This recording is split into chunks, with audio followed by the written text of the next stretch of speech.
In pro wrestling, the rivalries aren't always fake. Behind the scenes, some of the biggest names in WWE and beyond have had real life beef that spilled outside of the ring. Today we're looking at wrestlers that genuinely hate each other in real life. The rivalry between Eric Bischoff and Ric Flair was so heated and public that it almost had to spill onto television in 1998. Ric Flair's iconic "Fire me, I'm already fired" outburst after his Four Horsemen return came in the middle of a bitter legal dispute with Eric Bischoff and WCW. Fast forward 4 years, and the unthinkable happened. When Eric Bischoff shockingly debuted in WWE in 2002 as the Raw General Manager, Vince McMahon set the tone by giving him a hug live on stage. It was a clear message to the locker room. If he could do business with Eric Bischoff, then anyone else with old grudges should let them go. And while most did, Ric Flair was a different story. Not long after Eric Bischoff's arrival, Ric Flair confronted him backstage, privately, with Arn Anderson guarding the door. Depending on who you ask, punches may or may not have been thrown. Ric Flair insists he got some shots in, but Eric Bischoff claims otherwise. And the truth probably lies somewhere in the middle. Either way, Vince McMahon didn't care about the details. He told Ric Flair directly, "Keep cool, or you'll be fired." The two managed to remain professional on screen, but even years later, Ric Flair hasn't had the kindest words for Eric Bischoff. And considering how many names are on Ric Flair's enemies list, Eric Bischoff isn't alone. The insults unleashed on Ric Flair during WCW Nitro in February 2000 by Scott Steiner may have been the worst of all time. As WCW was collapsing, Steiner ranted about everything and everyone, even praising WWE and Stone Cold Steve Austin as superior to what fans were watching that night. But his most brutal shot was aimed directly at Ric Flair, fresh off suspension.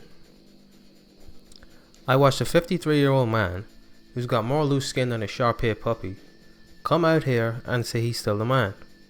In this business, there's never been a bigger ass kisser, and you belong in WCW because WCW sucks."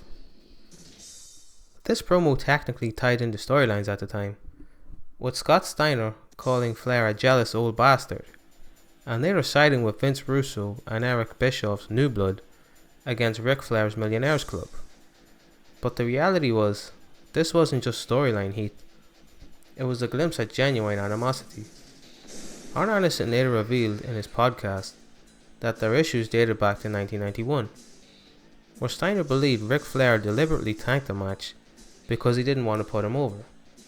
From that point on, Scott Steiner had zero respect for Ric Flair, and that bitterness lasted decades. As recently as 2022, when Ric Flair wrestled his so-called last match, Scott Steiner didn't mince words. Asked about his old friend, Scott Steiner shot back, "He ain't no friend of mine. I'd kill him. I'd destroy him. Yeah, everybody wants to see him get beat up." Even after all these years, the bad blood between Ric Flair and Scott Steiner hasn't cooled down one bit. CM Punk has never hidden his dislike for working with Ryback. He described the experience as painful, accusing Ryback of being reckless in the ring. CM Punk claimed that Ryback broke his ribs and never even apologized for it. Ryback fired back, saying that CM Punk's accusations were lies, and that he was trying to damage his reputation and career. And when Punk required surgery shortly after winning the AEW Championship in 2022, Ryback took a shot on Twitter, posting, "Karma rules." At WCW Starrcade 1999, Bret Hart suffered a career-ending concussion during his match with Goldberg. Hart has long blamed Goldberg, claiming the kick that injured him was delivered recklessly, even suggesting it was intentional. He's since called Goldberg one of the most unprofessional wrestlers he's ever worked with. Goldberg, on the other hand, has always maintained it was an accident. He's defended himself by saying that if he truly wanted to hurt Bret Hart, the damage would have been far worse, even going as far to claim that Hart wouldn't be able to talk today.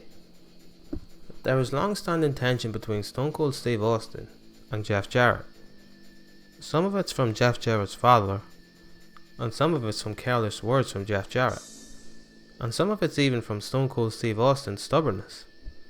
It all began back in Memphis, where Jerry Jarrett had a reputation for being notoriously cheap while paying wrestlers. Austin often recalled how he survived on raw potatoes and tuna during those years, and that frustration boiled over one night when Jeff Jarrett made a flippant remark as Stone Cold Steve Austin looked at a relatively small paycheck. Jarrett quipped, "Keep staring at it. It isn't going to get any bigger." That one line left a lasting impression on Stone Cold Steve Austin, and not in a good way. Years later, the tension resurfaced in WWE. When Stone Cold Steve Austin exploded in the late 90s, Jeff Jarrett openly criticized him as being blasphemous during a promo in 1997. By 1999, both men were stars on the card, but Austin's drawing power gave him real influence. When Creative pitched a feud with Jeff Jarrett, Austin flat out denied it, believing Jeff Jarrett wasn't the right opponent. That decision not only soured relations, but also further hurt Jeff Jarrett's standing with WWE, particularly with Jim Ross. It played a role in Jeff Jarrett leaning on Vince Russo's position to be called the chosen one in WCW, a gamble that in hindsight proved Stone Cold's instincts correct. For decades, bitterness replaced conversations that could have cleared the air. But in 2022, Austin and Jarrett finally sat down on a podcast. They buried the hatchet, with time, money and old grudges left in the past. It was a surprisingly refreshing reconciliation.